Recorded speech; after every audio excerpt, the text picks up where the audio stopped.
Hello friends, price action Telugu ఛానల్లో మిత్రులందరికీ స్వాగతం. సో ఈరోజు బ్రేక్అవుట్ స్ట్రక్చర్ గురించి డిస్కస్ చేసుకుందాం. అంటే బ్రేక్అవుట్ జరిగినప్పుడు మనం ఎంట్రీ ఎలా ప్లాన్ చేసుకోవచ్చు, stop loss, target and returns expectations ఇవన్నీ కూడా మారిపోతూ ఉంటాయి షార్ట్ టర్మ్లో మనం ప్లాన్ చేసుకున్నప్పుడు. అయితే ఎటువంటి స్ట్రక్చర్స్కి మనం ఇంపార్టెంట్ ఇవ్వాలి అనేది కూడా చూద్దాం. అయితే మా గురువు గారు ఒక మాట చెప్తూ ఉంటారు ఎప్పుడు కూడా, ఎవరైనా గైడెన్స్ అవసరం అయితే మాత్రం వాళ్ళని మిస్గైడ్ మాత్రం చేయొద్దు, ఓకే, రైట్ గైడెన్స్ అనేది ఇవ్వాలి. ఎందుకంటే క్రెడిబిలిటీ, వ్యక్తిత్వం అనేది చాలా ఇంపార్టెంట్ అని చెప్పేసి చెప్తారనమాట. Okay, anyhow fine. ఇక్కడ state bank, SBI life insurance ఈ కంపెనీ అనేది మనం తీసుకున్నట్టయితే చూడండి, మార్కెట్ ఎప్పుడు కూడా కంటిన్యూస్గా కిందకి వెళ్ళదు, కంటిన్యూస్గా పైకి వెళ్ళదు. ఇట్ కీప్ ఆన్ మూవింగ్ అనమాట. పైకి వెళ్తుంది, కిందకి వెళ్తుంది, పైకి వెళ్తుంది, కిందకి వెళ్తుంది. బట్ మనం దాన్ని కొంచెం అండర్స్టాండ్ చేసుకున్నామంటే మనకి ట్రేడ్స్ అనేది ఈజీగా దొరుకుతాయి అన్నమాట. సో చూడండి, ప్రైస్ ఇక్కడికి వచ్చిన తర్వాత బౌన్స్ అయింది. డెఫినెట్గా మనం దీన్ని మార్క్ చేస్తాం. ఎందుకు? సపోర్ట్. ఇది మార్కెట్ ఫాల్ అవుతూ సిగ్నిఫికెంట్గా ఇక్కడ నుంచి బౌన్స్ అయిందంటే ఇక్కడ ఎవరో బయ్యర్స్ రెడీగా ఉన్నారు అనేది మనకి తెలుస్తుంది కదా, అంతే సింపుల్. బట్ మనం ఇమీడియట్గా బై చేయకుండా చూడండి, ఒకవేళ బ్రేక్అవుట్ అనేది ప్లాన్ చేసుకుందాం, బ్రేక్అవుట్ ట్రేడ్ చేయాలనుకుంటున్నాం. ఎందుకంటే మళ్ళీ ఇక్కడ నుంచి సపోర్ట్ తీసుకొని ఇంకొకసారి కిందకు కూడా వెళ్ళొచ్చు అనమాట. అలా కూడా జరిగిన సందర్భాలు ఉంటాయి. సో చూడండి, మార్కెట్లో కొన్ని టెక్నికల్గా జరుగుతూ ఉంటాయి. ఇక్కడ జరిగిన సపోర్టే కదా, మరి ఇక్కడ ఏం జరిగిందంటే స్టాప్ లాస్ హంటింగ్ అంటాం. ఓకే, ఎందుకు స్టాప్ లాస్ హంటింగ్ చేయాలంటే ఇక్కడ ఎవరైతే బై చేశారో, ఈ ప్రైస్ దగ్గర స్టాప్ లాస్ పెట్టారో వాళ్ళు లోవర్ ప్రైసెస్లో సెల్ చేస్తున్నట్టు అర్థం అనమాట. అందుకని ఇక్కడ ఇది స్టాప్ లాస్ హంటింగ్ చేసింది. బట్ దాని తర్వాత థర్డ్ టైం కూడా అదే లెవెల్ని సపోర్ట్ తీసుకుంది. అంటే 1377 నియర్ బై ఈ ప్రైస్కి వచ్చినప్పుడు దీంట్లో ఏంటంటే బయర్స్ ఇంట్రెస్ట్గా ఉన్నారు. ఎలా తెలుస్తుందండి బయర్స్ ఇంట్రెస్ట్గా ఉన్నారు అనేది? మనకి చూడండి, ఇక్కడ సపోర్ట్ తీసుకుంది 3 టైమ్స్, ఇక్కడ నుంచి బౌన్స్ అయింది, మళ్ళీ అదే లెవెల్కి వచ్చింది, బౌన్స్ అయింది. డెఫినెట్గా ఇది వెరీ ఇంపార్టెంట్ సపోర్ట్ అని చెప్పి చెప్పుకోవచ్చు. ఇప్పుడు మనం ట్రేడ్ బ్రేక్అవుట్ ప్లాన్ చేసుకునేటప్పుడు చూడండి, ఇక్కడ రెసిస్టెన్స్ ఉంది. నేను ఏదైతే మార్క్ చేశానో లెఫ్ట్ సైడ్ రెసిస్టెన్స్, ఇది రెసిస్టెన్స్ అని ఎందుకు అంటున్నానంటే మార్కెట్ ఎప్పుడైతే ఈ యొక్క లెవెల్కి వెళ్ళిందో 1555 ప్రాఫిట్ బుకింగ్ అనేది చేసుకొని కిందకు వచ్చేసింది. డెఫినెట్గా దీన్ని మనం రెసిస్టెన్స్ అని చెప్పేసి చెప్తాం, మార్క్ చేసాం అనమాట. ప్రస్తుతం మనం వీక్లీ టైం ఫ్రేమ్లో ఉన్నాం. ఓకే, సో దాని తర్వాత వెరీ సిగ్నిఫికెంట్గా మళ్ళీ పైకి వెళ్ళింది. ఇక్కడ క్లోజ్ అయిందా? ఇది వెరీ ఇంపార్టెంట్ అండి. మార్కెట్ అనేది ఇక్కడ దాకా వచ్చిన తర్వాత క్లోజింగ్ అనేది జరిగిందా? జరగలేదు. అంటే ఏం జరిగి ఉండొచ్చు అంటే ఇక్కడ ఏదైతే రెసిస్టెన్స్ ఉందో ఆ రెసిస్టెన్స్ దగ్గరకు వచ్చిన తర్వాత ఈ స్టాక్లో ఇక్కడ రెసిస్టెన్స్ ఉందని చాలామంది చూస్తుంటారు కదా, ప్రాఫిట్ బుకింగ్ చేసుకొని ఉండొచ్చు. లేదు, కొంతమంది షార్ట్ కూడా చేస్తారు స్పెక్యులేటర్స్. ఎందుకంటే రెసిస్టెన్స్ దగ్గరకు వచ్చినప్పుడు షార్ట్ చేస్తారు, సపోర్ట్ దగ్గరకు వచ్చినప్పుడు బై చేస్తుంటారు అనమాట షార్ట్ టర్మ్ కోసం, ఇంట్రాడే వాళ్ళు కానీ అలాగా. Whoever whatever it may be, మనకి ఇక్కడ క్లియర్గా డోజీ ఫార్మేషన్ అక్కడ నుంచి కూడా మళ్ళీ కిందకు వచ్చింది. బట్ అగైన్ ఏంటంటే ఇక్కడ లోని బ్రేక్ చేయాలి. చూడండి, మార్కెట్ స్ట్రక్చర్ తీసుకొని మళ్ళీ కిందకి వెళ్ళి పైకి వెళ్ళడానికి మళ్ళీ ప్రయత్నిస్తుంది. బట్ ఎనీహౌ ఇక్కడ మనం ప్లాన్ చేయం, పుల్ బ్యాక్ ఎంట్రీ కాదు మనం డిస్కస్ చేస్తుంది, బ్రేక్అవుట్ ఎంట్రీ. సో ఎప్పుడైతే ఈ లెవెల్ అనేది బ్రేక్అవుట్ అయ్యిందో మనం ఏం చేస్తామంటే కన్ఫర్మేషన్ తీసుకుంటాం. కన్ఫర్మేషన్ అంటే ఇక్కడ ఏదైతే రెసిస్టెన్స్ అనుకున్నామో అక్కడ సప్లై అనేది క్లియర్ అయిపోయింది అని చెప్పేసి. సో ఈ కేసులో కొంతమంది కాల్ ఆప్షన్ బై చేస్తారు, కొంతమంది ఫ్యూచర్ బై చేస్తారు, కొంతమంది ఈక్విటీ షేర్స్ అనేది బై చేస్తారు.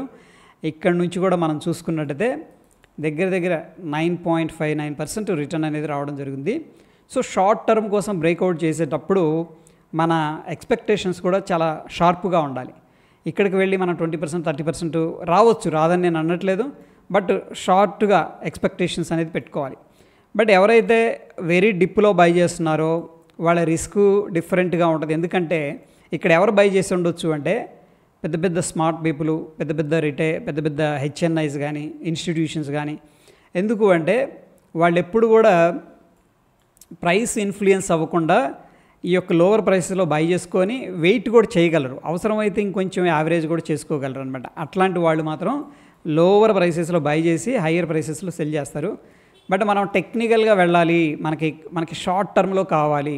ఫర్ ఎగ్జాంపుల్ ఇక్కడెక్కడో కాల్ బై చేసి కూర్చున్నాం అనుకోండి, డికే వల్ల ఏమైందంటే ఫాస్ట్గా అదంతా వెళ్ళిపోద్ది అనమాట, ప్రీమియం అంతా కరిగిపోద్ది. సో ఈ విధంగా మనకి ఎప్పుడైతే కన్ఫర్మేషన్ వచ్చిందో బ్రేక్అవుట్ దగ్గర నుంచి మనం ఆ క్యాండిల్ చూడాలి. దాని తర్వాత వాల్యూమ్స్ అనేది కూడా వెరీ ఇంపార్టెంట్. ఈ కేసులో పెద్దగా వాల్యూమ్స్ అయితే పార్టిసిపేట్ చేయలేదు. బట్ ఈ రెండు క్యాండిల్ కంబైన్డ్గా మనం చూస్తే వాల్యూమ్స్ అనేది డీసెంట్గా ఉన్నాయి. వాల్యూమ్స్ కన్ఫర్మేషన్ అయితే ఇక్కడ లేదు ఫ్రెండ్స్ ఓపెన్గా. సో ఒకవేళ మనం ఇగ్నోర్ చేయొచ్చు కూడా. మీకు అనదర్ ఎగ్జాంపుల్ అనేది ఒకటి చూపిస్తాను, అక్కడ నుంచి కొద్దిగా క్లారిటీ రావడం అనేది జరుగుతుంది. సో ఇక్కడ చూడండి, మనకి ప్రీవియస్గా ఇది రెసిస్టెన్స్ లెవెల్ కదా, ఇక్కడికి వచ్చినప్పుడు ప్రైస్ ఏమైందంటే డ్రాప్ అయింది. డ్రాప్ అయిన తర్వాత మనకి చూడండి ఇక్కడ సపోర్ట్ తీసుకుంది. ప్రైస్ ఎప్పుడైతే ఈ లెవెల్కి వస్తుందో రిజెక్షన్ జరుగుతుంది. ఇది ఒక రిజెక్షన్ క్యాండిల్, కింద నుంచి పైకి పుష్ చేస్తున్నారు. బట్ ఇక్కడ స్టాప్ లాస్ హంటింగ్ జరిగింది, మళ్ళీ రిజెక్ట్ చేశారు ఇక్కడ, అండ్ థర్డ్ టైం కూడా రిజెక్ట్ చేశారు. సో ఇక్కడ ఏం జరుగుతుంది అంటే ప్రాబబ్లీ అక్యుములేషన్ ప్రాసెస్ కానీ డిస్ట్రిబ్యూషన్ ప్రాసెస్ కానీ జరుగుతూ ఉందని చెప్పేసి మనం చెప్పుకోవచ్చు. అక్యుములేషన్ అంటే పెద్ద పెద్ద వాళ్ళు హెవీగా క్వాంటిటీస్ అనేది బై చేస్తారు, లక్షలు కోట్లు బై చేసి పెడతారు. ఏది షేర్స్ అనమాట, ఊరికే 10-20 కాకుండా.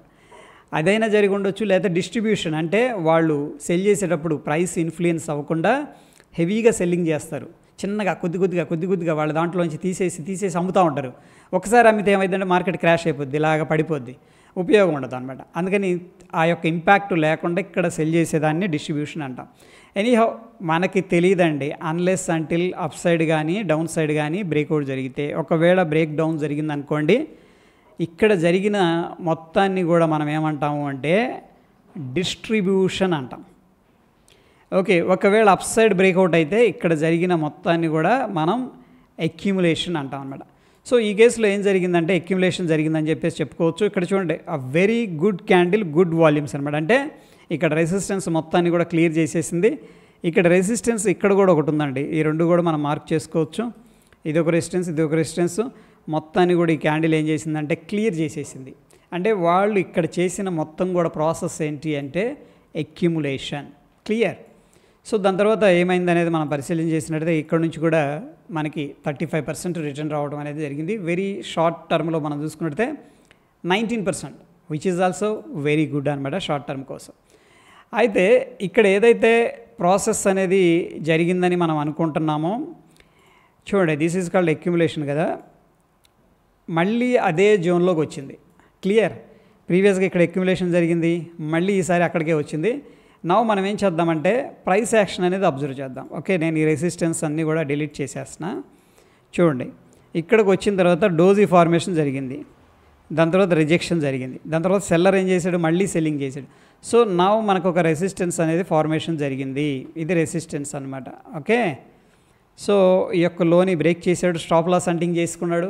సో క్లియర్గా మనకి ఏమర్థమవుతుందంటే max of the cases double bottom అనేది క్రియేట్ చేసేటప్పుడు ఈ యొక్క లోని బ్రేక్ చేయడానికి చూస్తున్నారు. This is called stop loss hunting లేదా లిక్విడిటీ కలెక్షన్ అంటాం. ఓకే, ఎవరైతే ఇక్కడ పైకి వెళుతుంది అని డోజీ చూసి రిజెక్షన్ చూసి బై చేస్తారో వాళ్ళు ఏం చేస్తారు, ఇక్కడ స్టాప్ లాస్ పెట్టేస్తారు. అలా హంట్ చేసేసారనమాట. చేశారా లేదా అనేది మనం చూస్తే ఎగ్జాక్ట్గా అదే లెవెల్ని టచ్ చేశారనమాట. ఒకసారి మ్యాగ్నెట్ ఆన్ చేద్దాం, మ్యాగ్నెట్ ఆన్ చేసి మార్క్ చేద్దాం. చూడండి, ఈ లో వచ్చేసరికి మనకి ఎంత ఉంది, ఈ లో 658, ఈ లో 658.7. ఓకే, సో ఇదైతే బ్రేక్ చేయలేదు, ఎగ్జాక్ట్గా లెవెల్కి వచ్చారు, ఒక 70 పైసా పైనే ఉన్నారనమాట. Fine, no problem. ఇక్కడ స్టాప్ లాస్ హంటింగ్ అయితే జరగలేదు, సారీ. దాని తర్వాత ఏం జరిగిందంటే మనకు రెసిస్టెన్స్ అయితే ఫార్మేషన్ జరిగింది. సో ఫార్మేషన్ జరిగిన తర్వాత వీక్లీలో బ్రేక్అవుట్ అయింది. ఇక్కడ జరిగిన ఏదైతే కన్సోలిడేషన్ ఉందో దీన్ని మనం ఈ క్యాండిల్ తర్వాత ఏమంటామంటే అక్యుములేషన్ జరిగింది అంటాం. సో డైలీలో ఒకసారి చూద్దాం. సో ఫ్రెండ్స్, మనం లోవర్ టైం ఫ్రేమ్కి వెళ్ళి ఎంట్రీ తీసుకోవచ్చు, అఫ్కోర్స్ వీక్లీ కూడా తీసుకోవచ్చు. వీక్లీలో తీసుకుంటే ఏమవుతుందంటే మనకి ఈ కేసులో అయితే ఇక్కడ రెసిస్టెన్స్ ఉంది. ఇది రెసిస్టెన్స్ అని ఎందుకు అంటున్నాం అంటే 7 డబుల్ టాప్ అనేది క్రియేట్ చేసింది 1050 దగ్గర, అక్కడ నుంచి సిగ్నిఫికెంట్గా పడిపోయింది. ఇక్కడ నుంచి రిస్క్ రివార్డ్ అనేది చెక్ చేసుకోండి, మనకు ఫేవర్గా ఉందా, వెల్ అండ్ గుడ్. లేదు అంటే కూడా మనం ఏం చేయొచ్చు అంటే ట్రేడ్ అనేది అవాయిడ్ చేయొచ్చు. లేదు అంటే కూడా లోవర్ టైం ఫ్రేమ్స్లో ఏదైనా ఆపర్చునిటీ ఉందా అనేది ఒకసారి చూస్తే ఇక్కడ చూడండి, ఒక కన్సోలిడేషన్ అనమాట ఇదంతా కూడా, రైట్.